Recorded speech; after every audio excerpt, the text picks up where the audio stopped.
આવી પાછળ દેખાય એવી ગજબ મોટી કંપનીમાં કામ કરવું હોય તો સૌથી વધારે જોઈએ ઇંગ્લિશનું મહત્વ વધારે છે. ઇંગ્લિશ એટલું મજબૂત જોઈએ. એ જ રીતે જીપીએસસીની અંદર જો તમારે પાસ થવું હોય ને તો હું ભલે ગુજરાતી ભણાવું, એસે ભણાવું, હિસ્ટ્રી ભણાવું કે કોઈ પણ વસ્તુ ભણાવું, પણ સૌથી વધારે અગત્યતા છે તો કોઈની છે તો એ ઇંગ્લિશ છે. તો ઇંગ્લિશ માટે સૌથી વધારે મજબૂત કામ તમારે કરવું પડે ને અમારે કરવું પડે. એટલે બંનેની જવાબદારી છે કે એના પાછળ ઇક્વલ કામ કરીએ તો એનું આઉટપુટ મળે. બાકી જો રોજ સવારે ઉઠીને તમે રોવાનું ચાલુ કરો કે મારું ઇંગ્લિશ ખરાબ, મારું ઇંગ્લિશ ખરાબ, મારું ઇંગ્લિશ ખરાબ, તો ઇંગ્લિશ સામેથી આવીને તમને એમ નહીં કહે કે બેટા લાય તું બહુ રોવે તું તને ગલે મળે, કોઈ નહીં થાય. તમારે જાતે જ એના માટે ઊભું થવું પડે. તો હવે જે લાલ બહાદુર શાસ્ત્રી બેચ ખરી એની અંદર શું આપવાના છીએ એના કરતાં વધારે અગત્યનું છે કે તમે આ વિડીયો જોશો ને તો તમને જાતે કરવું હોય તો એ ખ્યાલ આવી જશે. કેમ કે બની શકે કે ફીસ તો આપણી બીજા બધા કરતાં ત્રીજા ભાગની છે, કાં તો અડધાથી તો ઓછી છે જ, છતાંય તમને ફીસનો કોઈ ઇસ્યુ હોય, કાં તો એવું હોય કે પહેલાં હવે લેક્ચર બધા જોવાઈ ગયા છે, હવે કોઈ જોવાનો અર્થ નથી, તો ના લો ને એક સમય માટે તો પણ ચાલે મેન્ટરશિપ. અને આ વિડીયોથી તમને ખ્યાલ આવી જશે કે ઇંગ્લિશની અંદર શું કરવું જોઈએ. બરાબર? કેમ કે તમે જોશો કે ઘણી બધી જગ્યાએ 50% કન્ટેન્ટ તો ફ્રીમાં આપી દેવાતું હોય અને 50% કન્ટેન્ટ માટે તમને બોલાવવામાં આવતા હોય મેન્ટરશિપની અંદર કે કોર્સની અંદર. મારું કામકાજ બિલકુલ અલગ છે. આ જ્યારે શરૂઆત થશે ત્યારે 5-10 દિવસ કે 15 દિવસ હું તમને અહીંયા દેખાઈશ, પછી હું અહીંયાથી અલિપ્ત થઈને યુટ્યુબ પરથી અલિપ્ત થઈને સીધો કોર્સમાં જતો રહીશ. અને પૂરેપૂરું કામ એવા મિત્રો માટે કે જે લોકો જોડાયા છે. એટલે તમારે આ વિડીયો જોવો હોય તો મેક્સિમમ લાભ લઈ શકો છો, કારણ કે જે હોય બધું દિલ ખોલીને જ આપી દઉં છું. અહીંયા કોઈ બચાવીને રાખવાની કોઈ ટેવ જ નથી. તો પહેલી વસ્તુ હશે આની અંદર ફોર્મેટના લેક્ચર્સ, કારણ કે બોઝ મેન્ટરશિપની અંદર નથી લીધા, એના આગળ માખણ મેન્ટરશિપની અંદર લેક્ચર્સ લીધા હતા. તો હવે આપણે ફોર્મેટના લેક્ચર્સ લેવા છે. પણ કોણ લેશે ફોર્મેટના લેક્ચર્સ એ તમારો સૌથી મોટો પ્રશ્ન હોય. તો ઋત્વી મેમ કરીને છે કે જે આપણા હવે ફોર્મેટના લેક્ચર લેવાના છે. સૌથી પહેલી મેન્ટરશિપમાં પ્રાચી મેમે લેક્ચર લીધા હતા, ઘણા સરસ હતા. બરાબર? કે જે એક લેવલથી તમારે શરૂઆત કરવી હોય તો બહુ કામ લાગે એવા લેક્ચર્સ હતા. બીજું કૈલાશ ખીંચી સરના લેક્ચર હતા કે જે એકદમ બેઝિકથી શરૂ કરવું હોય તો પણ ગજબ કામના હતા. એટલે બંને લેક્ચર કામના હતા. અને હવે એવું બ્લેન્ડિંગ છે આ મેડમ પાસે, જબરજસ્ત પ્રકારનું મિક્સર છે. એમણે એસએસસી બેન્કિંગની અંદર પણ સારો એવો અનુભવ છે ભણાવવાનો, પ્લસ જીપીએસસીની અંદર પણ ભણાવવાનો સારો એવો અનુભવ છે. તો એ બંનેનું સારું એવું બ્લેન્ડિંગ કરી અને તમારા માટે ફોર્મેટના લેક્ચર્સ લાવશે. બીજું, એમના લેક્ચર્સની અંદર તમને ખાસ એ વસ્તુ જોવા મળશે. ગુજરાતીમાં તો એવું લાગતું હતું કે જબરજસ્ત ઇન્ટરેક્ટિવ છે, તો એ જ પ્રકારના ઇન્ટરેક્ટિવ સેશન જોવા મળશે. તમને 5 મિનિટ પણ એવું નહીં થાય કે તમારે બોલવાનો વારો નહીં આવે. તો વારંવાર જે ઇન્ટરેક્ટિવ સેશન થશે એના કારણે, અને તમને ખબર છે કે આપણે એલેક્ઝા મૂકી અને તમારો અવાજ સાથેનો અહીંયા વ્યૂ મૂકતા હોઈએ છીએ. બરાબર? ઘણી જગ્યાએ એવું થતું હોય કે ખાલી ચેટ બોક્સમાં જ તમારી હાજરી હોય, કે જેના કારણે સાહેબનું ધ્યાન જો બોર્ડ ઉપર રહે તો તમે કશું તમારો પ્રશ્ન ઉઠાવી જ ના શકો. એટલે અહીંયા તમને પૂરેપૂરી આઝાદી છે કે જે પ્રશ્ન પૂછવો એ માઇકથી જ પૂછો.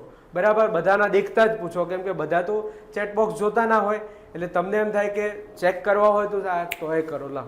બરાબર? તો એક તો ઇન્ટરેક્ટિવ જબરજસ્ત સેશન હોવાના છે. હવે બીજું ઇન્ટરેક્ટિવ સેશન, હા ઓકે, આ મેડમ પાસે બીજી એક વસ્તુ બહુ જોરદાર છે. કેમ કે એસએસસી બેન્કિંગમાં ને તે બધા ભણાવવાનો અનુભવ ખરો ને એના હિસાબે અહીંયા તમને સારા એવા ટેમ્પલેટ્સ આપી શકશે.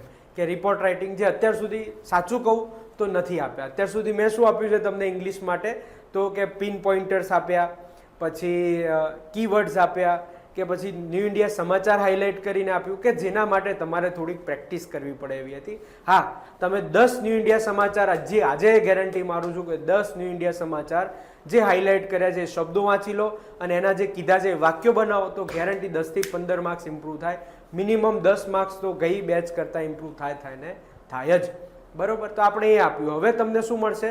તો સીધા લેટર રાઇટિંગનું ટેમ્પલેટ, રિપોર્ટ રાઇટિંગનું ટેમ્પલેટ, અને સાથે સાથે એની પ્રેક્ટિસ પણ થતી હોય. બીજું સૌથી વધારે ઇમ્પોર્ટન્ટ છે આની અંદર ગ્રામરના લેક્ચર્સ. તો ઘણા સમયથી મિત્રોની ડિમાન્ડ હતી કે ભાઈ ખાલી ફોર્મેટના લેક્ચર, આખો કોર્સ નથી આવતો, આખો કોર્સ.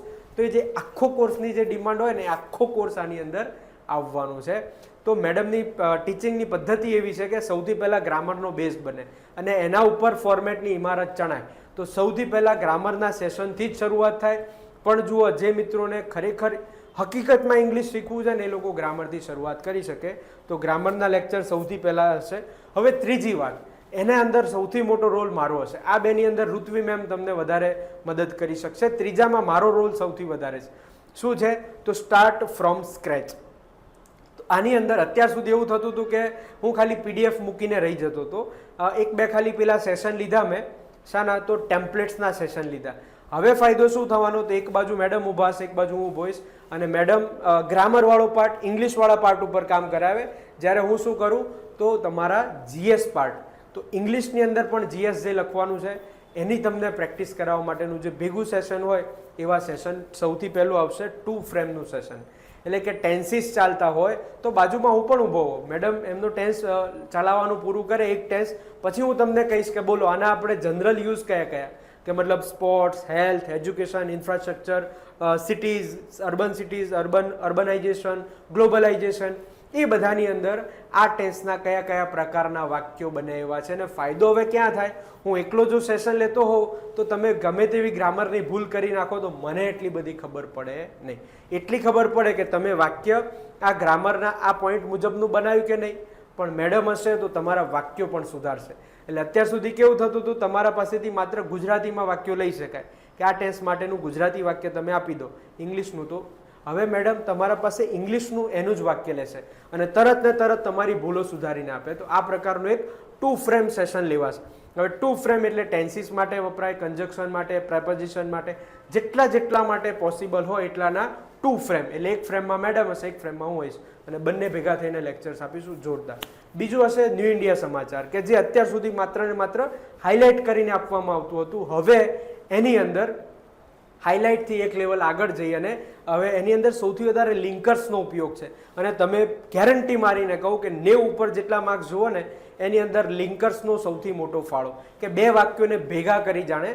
જુઓ તમે આ બિલાડી રમતિયાળ છે અને આ બિલાડી જબરજસ્ત ખાય છે, પણ આ બંને વાક્યો અલગ અલગ લખો અને ભેગું લખો કે આ બિલાડી એટલી બધી રમતિયાળ છે કે વારંવાર ભૂખ લાગતા વધુ ખાય છે.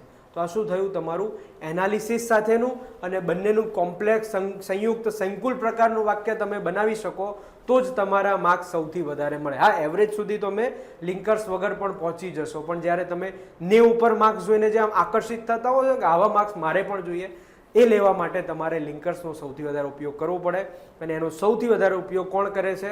તો ગવર્મેન્ટ પોતાના જ મેગેઝિન એટલે કે ન્યૂ ઇન્ડિયા સમાચારની અંદર કરતું હોય. જો પાક્ષિકનું ઇંગ્લિશ વર્ઝન બહુ ફ્રિકવન્ટલી આવતું નથી, એટલે આપણે ન્યૂ ઇન્ડિયા સમાચાર ઉપર જ સૌથી વધારે ફોકસ કરવાનું રહેશે. તો આ બે શું થયા? Start from scratch. ફોર્મેટનું લેક્ચર નથી, પણ 0 થી તમને જબરજસ્ત લેવલે પહોંચાડશે. ત્રીજું હશે રેડી ટુ ઈટ ટેમ્પલેટ્સ. આમાં હું એકલો જ આવીશ તમારા સામે અને કદાચ મેડમ પણ હોઈ શકે. રેડી ટુ ઈટ ટેમ્પલેટ્સ મતલબ છેલ્લા બોઝ મેન્ટરશિપની અંદર આપણે 70 એવા વાક્યો આપ્યા હતા અને એનું લેક્ચર પણ આપ્યા હતા 2. મેં જ લીધા હતા એ લેક્ચર. શું હતું એની અંદર? તો કે તમે ખાલી એક શબ્દનો ફેરફાર કરો ને તરત વાક્ય બીજા ફિલ્ડ માટે તૈયાર થઈ જાય. એ વાક્ય સ્પોર્ટ્સ માટેનું હોય, એજ્યુકેશન માટેનું, હેલ્થ માટેનું. જેવું તમે એજ્યુકેશન સિનારીઓ, એજ્યુકેશન સેક્ટર લખો ને એટલે શબ્દ આખું તમારો ચેન્જ થઈ ગયો હોય. એટલે એવું માઇનોર એક શબ્દના ફરકથી આખા ને આખા વાક્યો બદલાઈ જાય એ પ્રકારના વાક્યો તમે અંદર લખી શકો. રિપોર્ટ રાઇટિંગ તેવા તમને ખાલી જગ્યાઓ આપી દેવામાં આવે કે જેની અંદર એક શબ્દ ભરવાથી માત્ર કામ તમારું પૂરું થઈ જાય, એ રીતનું. હવે આ થયા લેક્ચર્સની વાત. આટલા લેક્ચર્સ હશે. હવે ઇમ્પોર્ટન્ટ મટીરિયલની વાત કરીએ, કેમ કે મટીરિયલ માટે તો ભાઈ આખું માર્કેટ એવું ગાંડું હોય છે ને કે મટીરિયલ કોણ સૌથી સારું આપે. તો બુક્સની અંદર જોયું છે આપણે કે ટ્રેડિશનલ 2-3 પ્રકારના ઉદાહરણો આપી દીધા હોય અને પછી પ્રેક્ટિસ માટે પ્રશ્નો આપી દીધા હોય. આપણે એવું નથી કરતા. આપણે સૌથી પહેલું મટીરિયલ, આમાંય મટીરિયલ જ આવ્યું ને, ન્યૂ ઇન્ડિયા સમાચાર હાઇલાઇટ કરીને આપ્યું, પછી ટેમ્પલેટ્સ આપ્યા, એ પણ એક જાતનું મટીરિયલ છે. પણ મટીરિયલની અંદર સૌથી વધારે ભાર આપણે આપીશું દરેક ફોર્મેટ વાઇઝ મટીરિયલ. જેમ કે 2 મહિનાનું ભેગું. અત્યાર સુધી હવે જુઓ GPSC 3 મહિના પછી છે, તો છેલ્લા 3 મહિનાનું અત્યારથી લઈને છેલ્લા 3 મહિના ને આવતા 3 મહિના એવા 2 કમ્પાઇલેશન આપણે મૂકીશું. જેમ કે અહેવાલ લેખન, તો PIBની અંદર ઘણા બધા અહેવાલો આવતા હોય છે કે આની આ વિઝિટ, આની આ વિઝિટ, અહીંયા વિઝિટ. તો એની અંદર માત્ર અહેવાલ લેખનનું જે કામનું હોય એટલા વાક્યો તમને હાઇલાઇટ કરીને આપેલા. જો મને PDF મૂકવાનું ગમતું જ નથી. એકલી PDF સાદી હાઇલાઇટ કર્યા વગરની PDF મૂકવાનો કોઈ અર્થ રહેતો નથી. એના માટે આપણે વ્યવસ્થિત હાઇલાઇટ કરેલી પીડીએફ મૂકીએ. હવે લેટર રાઇટિંગ માટે, તો લેટર રાઇટિંગ માટે શું તમે નવું કરી શકો? તો હવે ઉપરનો નીચેનો પાર્ટ તો બધાને જ આવડતો હોય, પણ જે બોડી પાર્ટ ખરો ને કે 20 જેટલા પત્ર લેખનની અંદર તમે સીધું જ તમને તૈયાર કરીને આપ્યું હોય કે પાણીને બચાવવા માટે શું કરી શકાય, બરોબર, તો એના માટેના એફર્ટ્સ. ડિજિટાઇઝેશન માટે શું કરવું જોઈએ, તો એના માટેનું લેક્ચર. જે 20 મુદ્દા, 15 મુદ્દા, 10 મુદ્દા હોય કે જે આપણને ઇંગ્લિશમાં લખવામાં સૌથી વધારે તકલીફ પડતી હોય. ગુજરાતીમાં તો બધા જ વિચારી લે, કોને ખબર ના હોય. તમારો ઉપરી અધિકારીએ પાણીનું કન્ઝર્વેશન, તમારા વિસ્તારમાં પાણીનો સારો બચાવ થાય એના માટેના કામ કરવા માટે સૂચનો માંગ્યા છે, પણ એ સૂચનો ગુજરાતીમાં લખવામાં કોઈ જ તકલીફ નથી. એટલે તો એ લોકો ગુજરાતીમાં ઇન્ફોર્મલ લેટર પૂછે છે, મૌલિકતાવાળા. અને અહીંયા કેમ આવા ફોર્મલ પૂછે કે તમને ઇંગ્લિશમાં લખતા આવડે છે કે કેમ? તો એના માટેનો આ રીતે લેટર રાઇટિંગ, રિપોર્ટ રાઇટિંગ, એસેમાં તમને ખબર હોય તો ગઈ અને એનાથી આગળની મેન્ટરશિપમાં આપણે યુથ માટેનો અને ડ્રગ્સ માટેનો ને બધું ઇન્ટ્રો અને કન્ક્લુઝન તૈયાર આપી દીધા હતા. તો આ વખતે એ રીતના થોડાક આપવાનો પ્રયત્ન કરીશું. બીજું, આ બધા થયા ફોર્મેટ વાઇઝ. હવે આપણે જોઈએ કે આગળ શું આપતા હતા ને હજી એને શું કન્ટિન્યુ કરવાના છીએ. તો ડેઈલી આપણે એક ટ્રાન્સલેશન માટેનો ફકરો આપતા હતા. મને ખબર છે 10% લોકો પણ એને ફોલો નથી કરતા, પણ મારી ફરજ એટલા માટે છે કારણ કે તમે એ કરશો. આ બધું આગળનું જેટલી કથા કરીને એનાથી સૌથી વધારે અગત્યનું છે ટ્રાન્સલેશન, કારણ કે બધા જ ગુજરાતી મીડિયમવાળા મિત્રો ગુજરાતીમાં વિચારે છે અને ઇંગ્લિશમાં એને ટ્રાન્સલેટ કરે છે. તો કેમ એની પ્રેક્ટિસ આપણે પહેલાં ના કરી લઈએ?